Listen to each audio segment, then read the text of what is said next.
Mientras el epicentro del coronavirus está plenamente instalado en el continente americano y los números crecen o se disparan en casi todos los países de la región, en Cuba no solo no aumentan, sino que van hacia abajo. ¿Cómo lo lograron? ¿Sistema de salud, suerte, maquillaje de datos, ritos de santería? Te lo contamos en este video.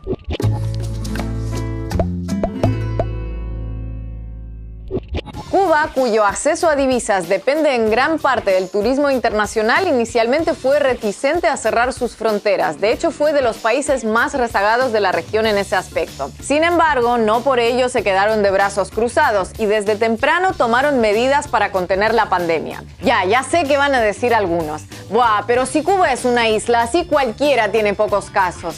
Sin embargo, todos nos enteramos en los grandes medios del exitoso modelo de Nueva Zelanda y hasta donde yo sé, Nueva Zelanda no solo es una isla, sino encima son dos. Por otro lado, Reino Unido, con sus decenas de miles de muertos, no parece un territorio muy continental que digamos.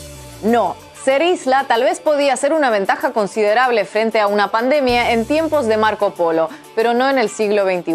A los 4 días de decretarse la cuarentena de Wuhan en China, en Cuba se definió un plan de trabajo inicial que involucraba numerosas instituciones y ministerios. A principios de marzo, cuando el coronavirus ya empezaba a golpear con fuerza en Europa, se reforzó la vigilancia epidemiológica interna y en las fronteras. Alrededor de 1 millón de turistas de la Unión Europea visitan la isla cada año, lo que elevaba el riesgo de propagación importada. El primer caso en Cuba se detectó a mediados de marzo y poco después se endurecieron las medidas. Se cerraron los vuelos de entrada a turistas y a inicios de abril también a cubanos que estuvieran en el extranjero. Se suspendió el transporte interprovincial primero y el rural y urbano después. Se prohibieron los eventos multitudinarios y se decretó el cierre de discotecas, piscinas y gimnasios, entre otros. El uso de mascarillas se hizo obligatorio y negarse a llevarlas en público supone desde multas hasta cárcel. Ante el bajo desarrollo del Internet en Cuba, el teletrabajo ha sido anecdótico y la mayoría de las personas han seguido realizando sus rutinas laborales diarias.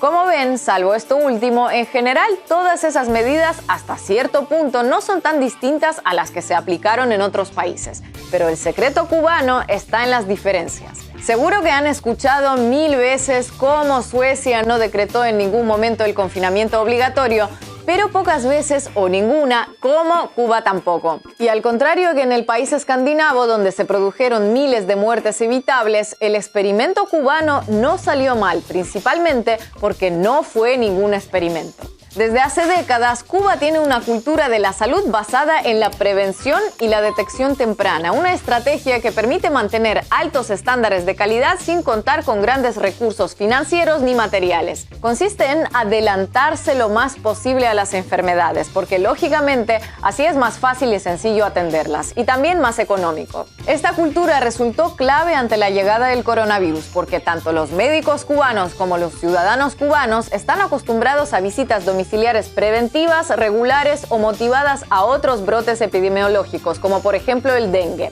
Es decir, al contrario que muchos países que se encontraron con una situación completamente nueva preguntándose ¿y ahora qué hacemos?, en buena medida la respuesta entre los cubanos fue pues lo de siempre. En lugar de esperar a los enfermos en los centros de salud, los médicos cubanos salieron a buscarlos en sus hogares. Los casos sospechosos son trasladados a centros de aislamiento mientras se les realizan las pruebas que descarten o confirmen. Si resultan positivos por COVID-19, son ingresados en un hospital independientemente de su gravedad. Si Cuba puede permitirse esta estrategia de pesquisa activa, como se la denomina, es por tener el mayor ratio de médicos por habitante del mundo. Los laboratorios cubanos desarrollaron un test de detección propio que se usa en conjunto con los 2 más frecuentes internacionalmente y la mayoría de medicamentos para tratar a los enfermos también son de fabricación cubana, lo que les permite no depender de si otras naciones quieren o no venderlas en tiempos de incertidumbre o acaparamiento. Además de atender la pandemia en el país, Cuba envió doctores a atender la pandemia en otras naciones como Italia, Venezuela y Haití, entre otras. Para algunos, estas acciones son una muestra de solidaridad, para otros de propaganda y también los hay que lo consideran un sistema de explotación de médicos.